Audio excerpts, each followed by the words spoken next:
Hebreus capítulo 5, do verso 11 ao verso 14.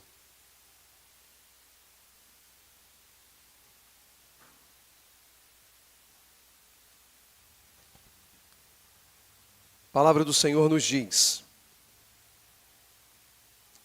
quanto a isso temos muito que dizer, coisas difíceis de explicar porque vocês se tornaram lentos para aprender. Embora a esta altura já devessem ser mestres, vocês precisam de alguém que lhes ensine novamente os princípios elementares da palavra de Deus. Estão precisando de leite e não de alimento sólido. Quem se alimenta de leite ainda é criança e não tem experiência no ensino da justiça. Mas o alimento sólido é para os adultos, os quais, pelo exercício constante, tornaram-se aptos para discernir tanto o bem quanto o mal. Assentem-se, meus irmãos.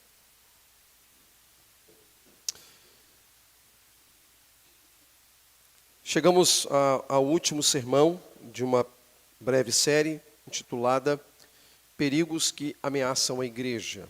Consideramos o perigo da negligência, o perigo da incredulidade, o perigo da desobediência e hoje chegamos ao perigo da imaturidade.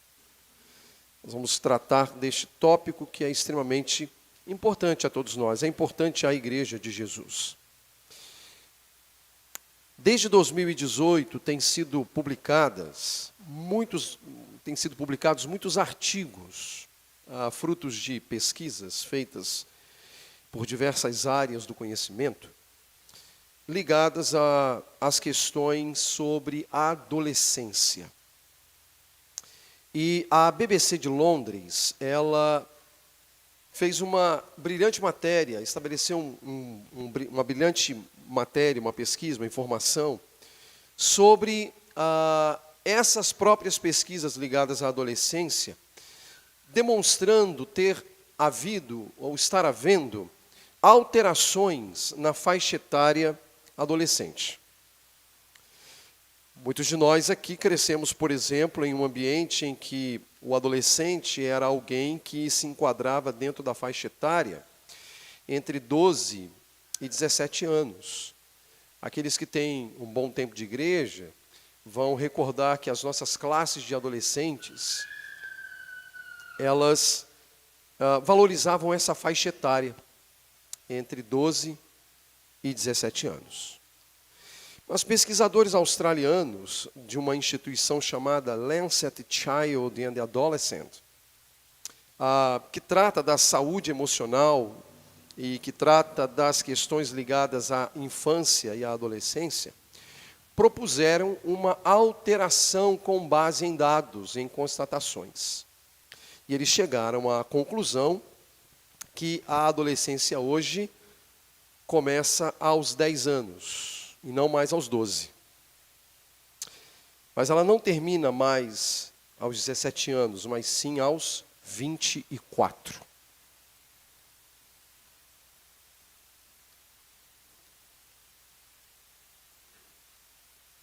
(10 a 24). E agora observem, meus irmãos, antes a faixa etária compreendia mais ou menos aí 6 anos. Agora, 7 anos, agora dobrou para 14, 15 anos. Se você tem 20, 21, 22, 23 e 24 anos, você ainda é adolescente. Algumas pessoas vão ouvir um negócio desse e eles vão ficar felizes da vida. Puxa, eu sou mais jovem do que eu imaginava, né? Eu sou um adolescente ainda. Mas não faça tanta festa. Isso não é bom.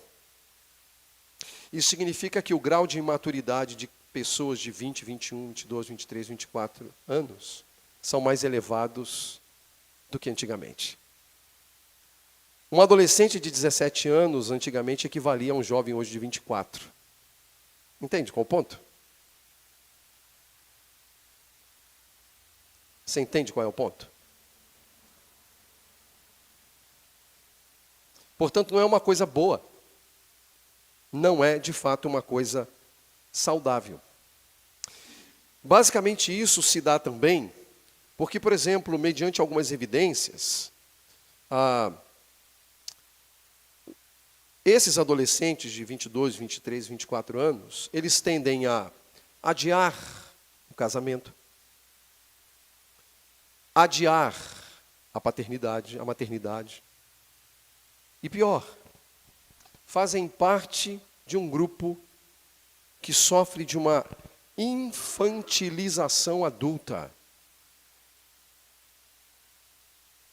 Infantilização adulta. Imaturidade. Por isso que você vai ver hoje jovens de 22, 23, 24 anos vivendo como se fosse um menininho de 13, 14, 15 anos. Fazendo coisas que eram compreensíveis em garotos de 12, 13, 14, 15 anos. Em meninas de 12, 13, 14, 15 anos. Às vezes o sujeito tem, ou a sujeita, claro, não existe essa palavra, mas é só para englobar aí democraticamente. A pessoa, a moça, o rapaz, vive como um adolescente. E aí, naturalmente, isso vai incidir na juventude, né? Porque se a adolescência vai até a 24, a juventude vai começar aos 25. E vai se estender até quanto? 40? 42? 45? Mas isso por causa do nível de imaturidade dos adultos. Portanto, a gente não está diante de uma coisa boa, a gente está diante de um nível alto de imaturidade na sociedade. Imaturidade social. Agora, irmãos, isso chega aqui? O que vocês acham? Chega ou não chega? Isso vai incidir na igreja? Claro que vai. A gente vive essas realidades como igreja local, e todas as igrejas locais vivem essas realidades. Nós temos um público que ao longo da história se infantilizou. Se infantilizou. Portanto, é um nível de imaturidade razoável que a sociedade vive, que a sociedade tem. E a gente precisa lidar com esse tipo de problema. O autor aos Hebreus, ele vai tratar dessa questão da imaturidade. O texto é muito claro, ele é muito óbvio com relação a essa questão. Ele vai demonstrar aqui alguns aspectos importantes para mostrar que é possível na caminhada da fé, na caminhada cristã, nós nos comportarmos como crianças. O texto chega a dizer de coisas como seria tão importante nós nos alimentarmos de comida sólida, mas ainda estamos preocupados com os elementos rudimentares da fé. Leite. E não comida sólida. A gente precisa lembrar, meus irmãos, que o autor aos Hebreus ainda continua preocupado em mostrar a superioridade de Cristo em relação a todas as estruturas judaicas, em relação a tudo aquilo que a gente já tem mencionado. A Moisés, a Josué, a Arão, ao sacerdócio levítico. Mas agora ele continua tratando, lidando com algumas questões que vão desencadear a discussão sobre a apostasia na fé. Ele precisa mostrar, e ele está trabalhando para isso, que Cristo é superior e que nós precisamos de Cristo. Que nada mais é importante para a igreja a não ser Cristo. Ele mostra isso de um modo muito categórico. Só que agora ele abre uma espécie de parêntese. Porque o que nós vamos encontrar aí, a partir dessa leitura que nós iniciamos hoje, né, que está iniciada aqui no verso 11 do capítulo 5, e caminhando até praticamente ao final do capítulo 6, ele está preocupado em tratar da imaturidade da igreja como um parêntese. Parece que ele deixa de falar da pessoa de Cristo em comparação com outros personagens bíblicos, e ele vai falar da imaturidade. Parece que ele percebe no meio da congregação dos hebreus um alto grau de imaturidade em relação ao estado da igreja. Por isso ele faz essa súbita interrupção. E ao fazer essa súbita interrupção, Ele argumenta para mostrar os níveis de imaturidade vividos aqui pelo povo de Deus. E basicamente o ensino que nós podemos extrair dessa perícope lida, desse parágrafo lido, é que a negligência em dar ouvidos aos ensinamentos das Escrituras acarreta imaturidade na igreja. Repito, a negligência em dar ouvidos aos ensinos das Escrituras acarreta imaturidade na igreja. O ponto está relacionado com a doutrina das Escrituras, com a palavra de Deus. Vamos olhar para o texto. Vamos ver como é que isso se realiza no próprio texto. O verso 11 nos diz assim: quanto a isso, temos muito que dizer, coisas difíceis de explicar, porque vocês se tornaram lentos para aprender. O primeiro aspecto que eu quero ressaltar nessa passagem é a negligência em relação às coisas ouvidas. A negligência em relação às coisas ouvidas. O autor diz aqui, ele tem muita coisa para dizer. E coisas que são difíceis de explicar. Coisas que são difíceis de explicar. Mas por quê? Porque eles haviam se tornado lentos para aprender. Que coisas seriam essas? Isso tem a ver com o mistério de Cristo. O mistério de Cristo. O autor ele está revelando quem é Cristo. Até agora, capítulos 1, 2, 3, 4, 5, ele vem revelando quem é Jesus. Era preciso reajustar na mentalidade hebraica, na mentalidade judaica, a pessoa de Jesus. De certa maneira, eles aguardavam a vinda do Messias, embora muitos não tivessem se dado conta de que o Messias já tinha vindo. Mas aqueles que haviam crido que Jesus é o Messias, precisavam reajustar conceitos naturais. Afinal, o Messias já veio. E, em certa medida, o Messias que veio, ele não cumpriu aquilo que estava no imaginário judaico. Então, eles precisam reajustar isso aí. E Hebreus é escrito para falar de Jesus. Revelar o mistério de Jesus à igreja.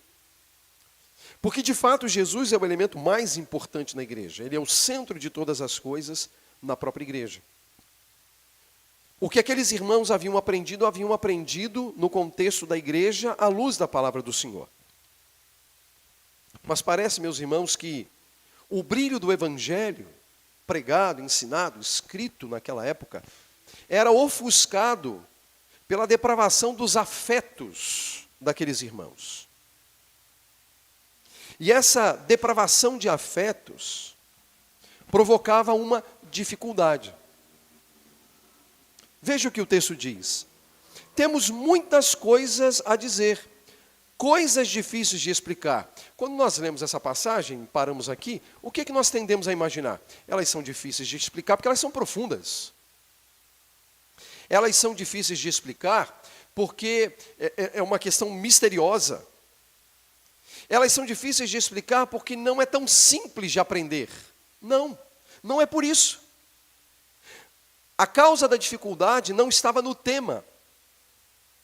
A causa da dificuldade, ela era difícil de explicar por causa da preguiça.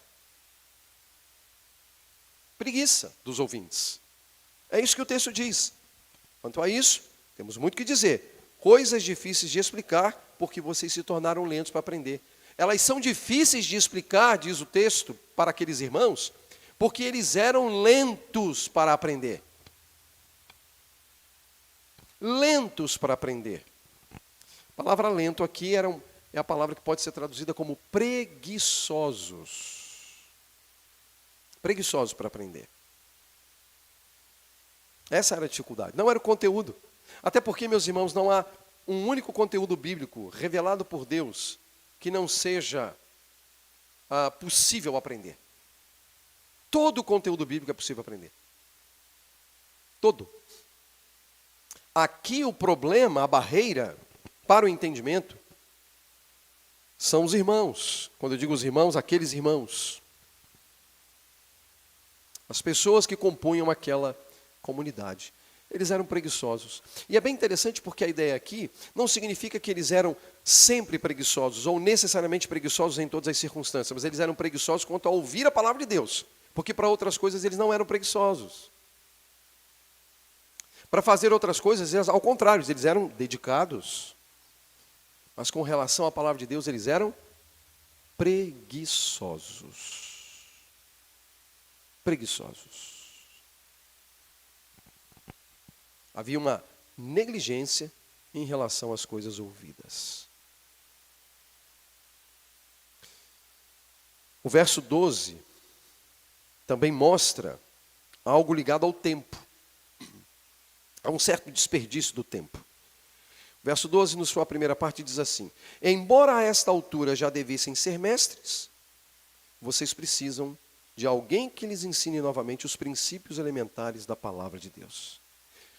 O que o autor está dizendo é que, ao olhar para a caminhada na fé daqueles irmãos, esperava-se que, pelo tempo que eles tinham na fé, eles já devessem ser adultos, maduros. Mas o que eles estavam preocupados? O que preocupava aquelas pessoas? Sabe o que preocupava? Os princípios elementares da fé. No capítulo 6, ele vai mostrar um pouquinho qual era a preocupação da igreja.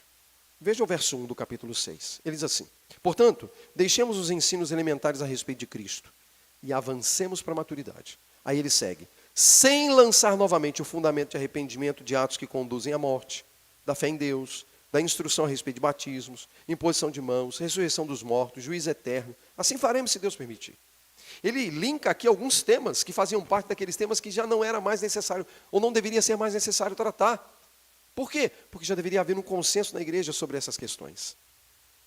Talvez existissem ali irmãos que dissessem assim: mas esse lance de ressurreição é verdade mesmo? Será que é verdade? Era a dúvida deles. E agora, impor as mãos, como é que a gente faz? Impõe ou não impõe as mãos? A gente come isso ou não come aquilo? A gente bebe isso ou não bebe aquilo? Parecia que as coisas já deveriam estar assentadas na mente das pessoas. Mas o que elas estavam fazendo? Cometendo erros primários. Erros de crianças. Que ele vai chamar aqui de princípios elementares da fé. Estavam voltando a praticar e a acreditar em coisas que esperava-se pelo tempo que já não deveria ser mais um problema entre eles. E aí o texto acaba mostrando para a gente que há uma coerente, ou deveria haver uma coerente relação entre o tempo e os nossos níveis de maturidade. O que se espera? Quanto mais tempo de vida cristã alguém tem, mais maduro esse alguém será. Não é verdade? Não te parece sensato isso? Quanto mais tempo de vida cristã alguém tem, espera-se que maior maturidade essa mesma pessoa tenha. Se alguém tem um tempo menor de vida cristã, espera-se que ela tenha um tempo de maturidade apropriado ao tempo que ela tem, mas às vezes a gente não pode esperar dela o que aquela outra pessoa, da qual estamos tratando também, deve se esperar.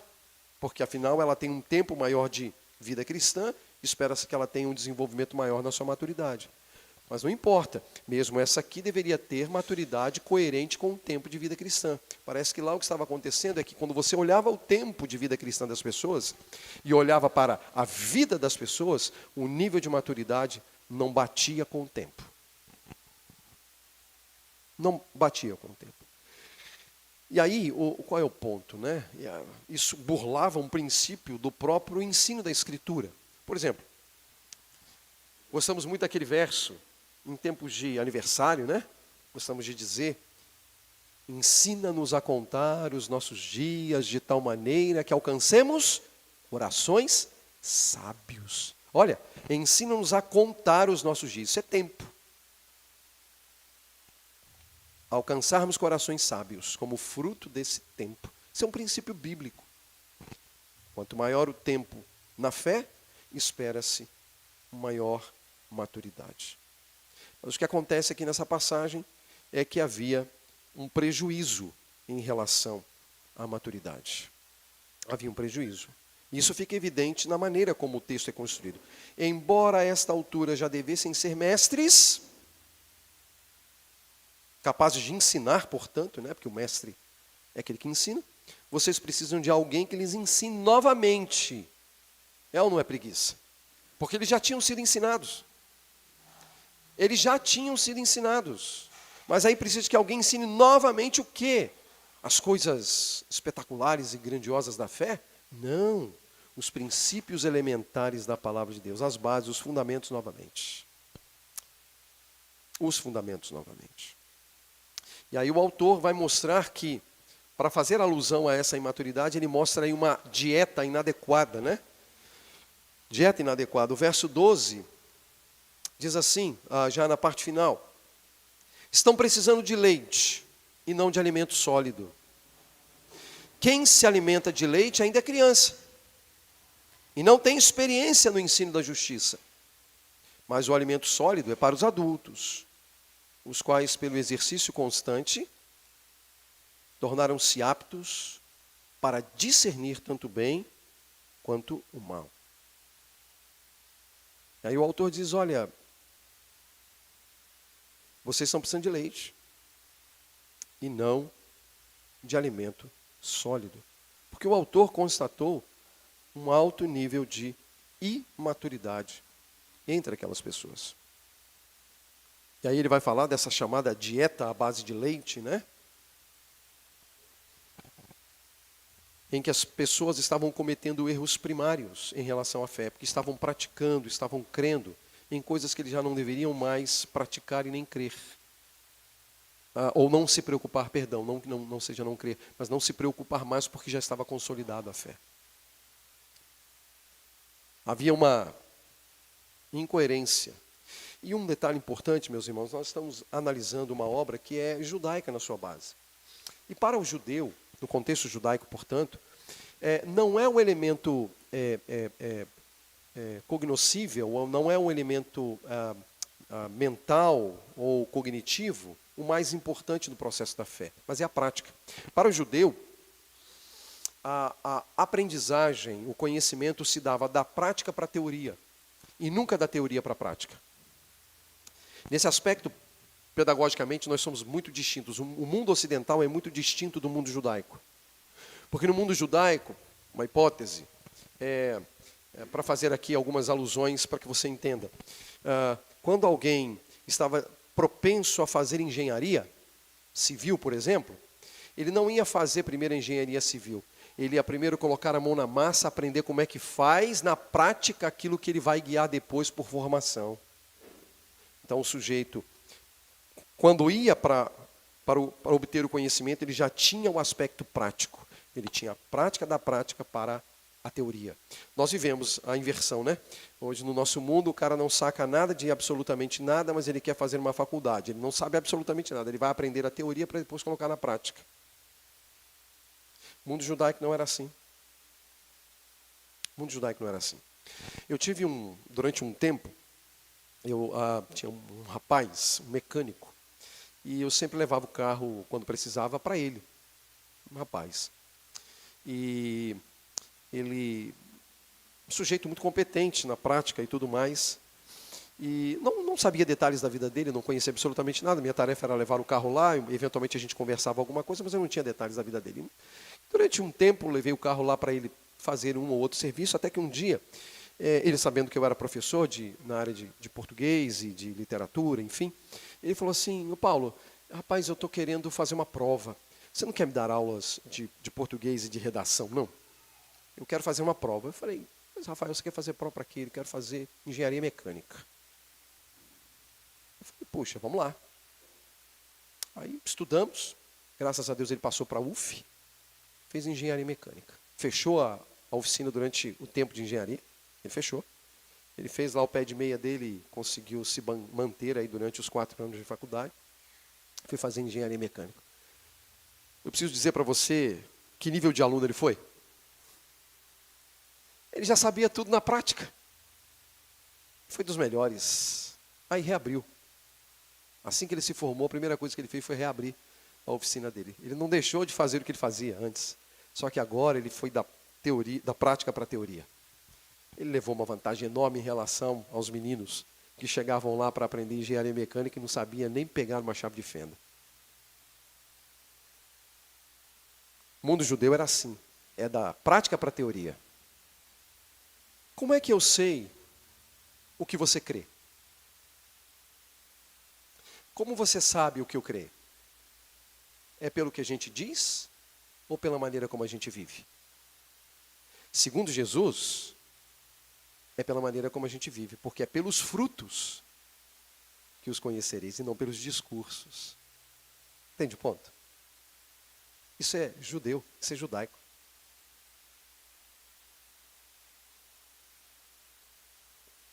É pela prática.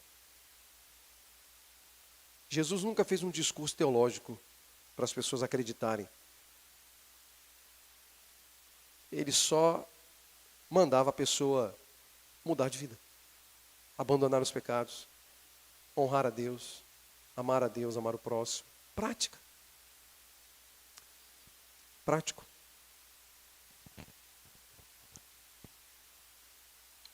Era uma dieta à base de leite desses irmãos. E o autor sabia pela maneira deles viverem, que não tinha a ver, que não era coerente com o tempo no Evangelho. Ficam claros aí os indícios de imaturidade, né? Não tem experiência no ensino da justiça. Coisa estranha. Eles não tinham experiência no ensino da justiça.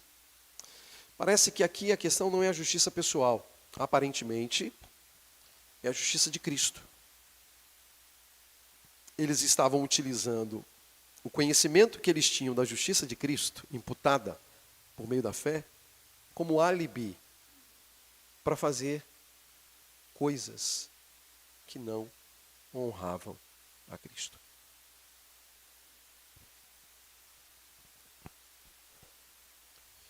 Consequentemente, e veja como é que isso é interessante, afetava a capacidade decisória deles. Porque o texto diz assim: mas o alimento sólido é para os adultos. O que você diria, antes de eu seguir, que é o antônimo de preguiça? Você concorda comigo que a gente pode tomar a palavra perseverança como uma palavra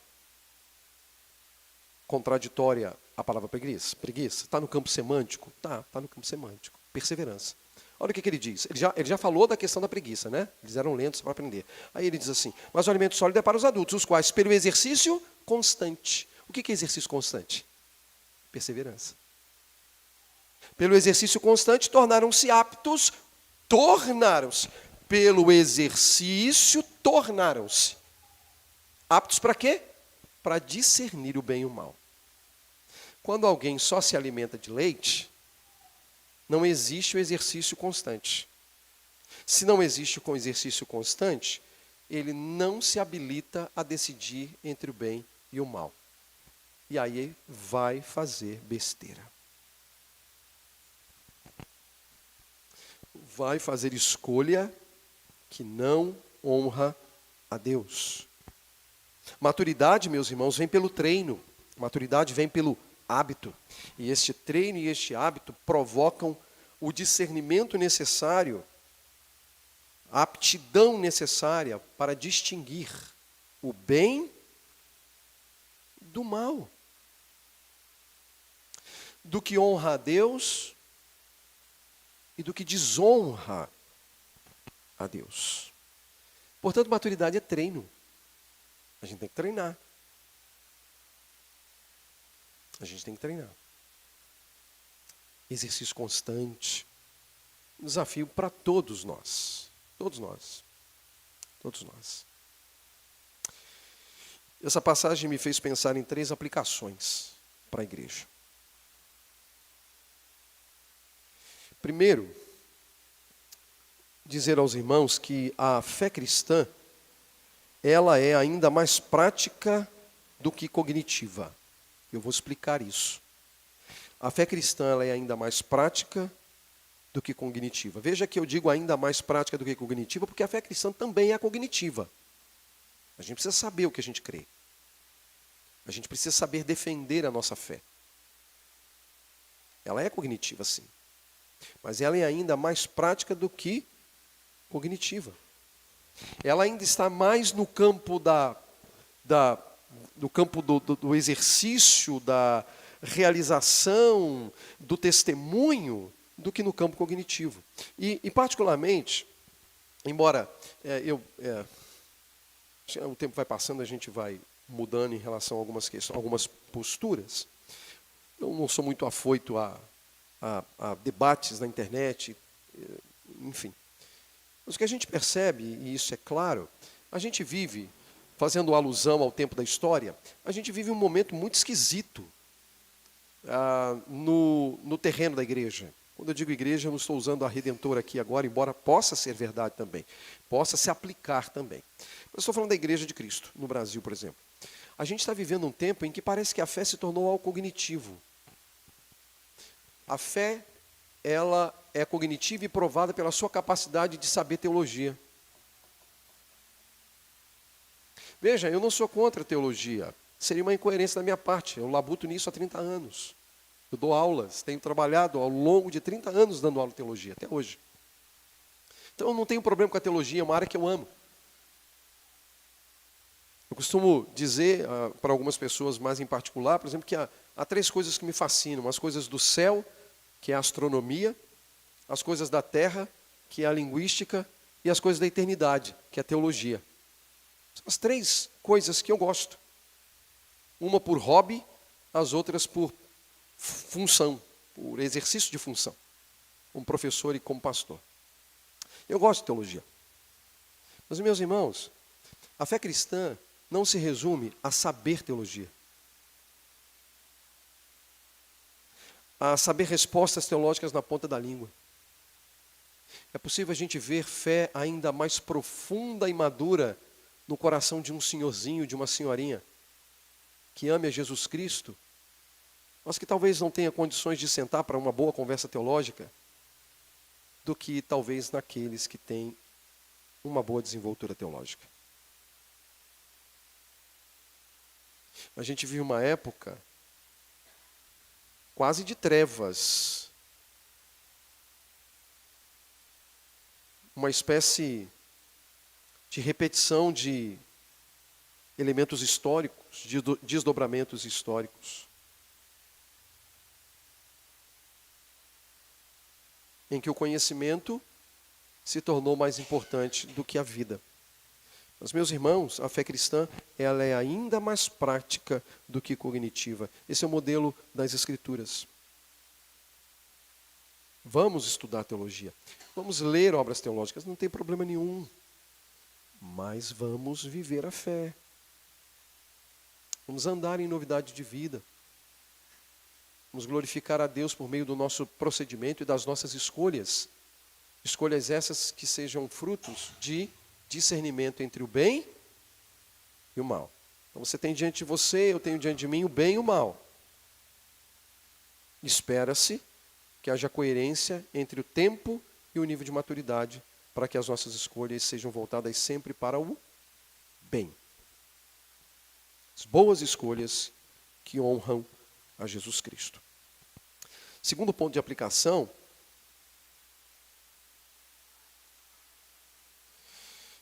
preciso lembrar que conhecer a Jesus pressupõe guardar os ensinos de Jesus. Conhecer pactualmente Jesus pressupõe guardar os ensinos. E conhecer aqui, meus irmãos, envolve a cognição? Sim, envolve cognição, mas envolve também afetos. Os nossos afetos em relação a Deus. Entre as coisas que nós amamos e as coisas que nós valorizamos, coisas nas quais nós colocamos o nosso coração. Se nós quisermos saber quais são os nossos afetos, basta saber onde nós colocamos os nossos corações. E uma coisa eu lhe garanto, pela própria Escritura, que onde você coloca o seu coração e onde eu coloco o meu coração, nós nos dedicamos a essa coisa. Nós nos dedicamos a essa coisa. É o coração.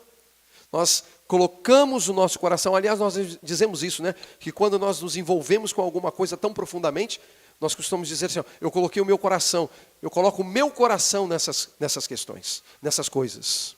Entende qual é o ponto? É o coração. É o conhecimento, é a cognição, mas também com afetos. É o conhecimento que nos faz curvar diante de Deus, para honrar a Deus, para viver para a glória de Deus, em tudo o que fizermos. Em tudo o que fizermos. Em todas as escolhas que fazemos. Por isso que Paulo, o apóstolo, ele vai dizer, e esse texto eu tenho inúmeras vezes recitado aqui, e tenho visto também muitos dos irmãos citarem uns para os outros nas suas conversas interpessoais, questões do tipo como aquela que Paulo ressalta e que nós conhecemos muito bem. Quer comais, quer bebais, ou façais qualquer outra coisa, façam tudo para quê? Para a glória de Deus. É para a glória de Deus? Faça. Mas se não for, não faça. E é interessante que Paulo está listando as coisas mais simples da vida. Porque o que é mais simples e, entre aspas, banal na vida do que comer e beber? As coisas mais simples. Portanto, se nas coisas mais simples da vida nós temos que pensar em fazer tudo para a glória de Deus, imagine nas coisas mais complexas. Naquelas decisões ainda mais complexas que nós precisamos tomar. Elas precisam ser para a glória de Deus. Então, a sua profissão, o seu casamento, ter filhos, é para a glória de Deus. Tudo isso para a glória de Deus. E guardando os mandamentos do Senhor. Porque o conhecer a Jesus estabelece aí uma relação pactual de amor. E a gente sabe que aquele que ama Jesus é aquele que guarda os mandamentos dele. Para mostrar mais uma vez que a questão é muito prática. Guardar mandamentos é uma questão prática. E os mandamentos de Jesus estão lá nas Escrituras, são claros, resumidos nas 2 tábuas da lei, em amar a Deus sobre todas as coisas e ao próximo, como a si mesmo. Então nós precisamos caminhar nessa direção. Escolher o bem que honra a Deus. Por último, lembrar, meus irmãos, que os nossos atos revelam os nossos níveis de imaturidade ou de maturidade. Nossos atos revelam os nossos níveis de maturidade. O ponto que talvez a gente deva pensar, irmãos, e isso aí é um autoexame, né? Cada um, portanto, tem que fazer por si. Eu faço por mim, e cada um de vocês faz por si. O tempo que eu tenho, o tempo que você tem na fé cristã, é coerente com o seu nível de maturidade?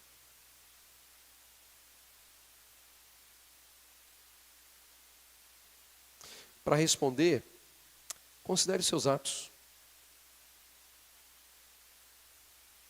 Enquanto eu considero também os meus atos. Você realmente pode dizer que é uma pessoa madura? Ou será que nós estamos ainda na dieta do leite, incapazes de comermos comida sólida? Os nossos atos revelam os nossos níveis de maturidade. Eu termino dizendo que talvez a Igreja de Jesus, que pode, não digo que tenha, mas pode ter desdobramentos sobre nós também, pode estar passando por um reajuste nos seus níveis de maturidade. Assim como a sociedade está passando por reajustes, quando nós olhamos agora a adolescência de 10 a 24 anos. Só que no caso da igreja, talvez nós estejamos passando por um reajuste nos níveis de maturidade para o mal, e não para o bem. Porque quando nós utilizamos os nossos discursos doutrinários e teológicos para justificar certas práticas, Isso não é para o bem, mas sim para o mal. E obviamente que Jesus vai, na sua terna sabedoria, conduzir o seu povo, ajudar-nos em nossas fraquezas, mas também esse mesmo Jesus há de retribuir a cada um, segundo as suas obras. Que Deus nos ajude, que Ele mesmo nos abençoe e nos livre da negligência, da incredulidade, da desobediência e da imaturidade. Amém.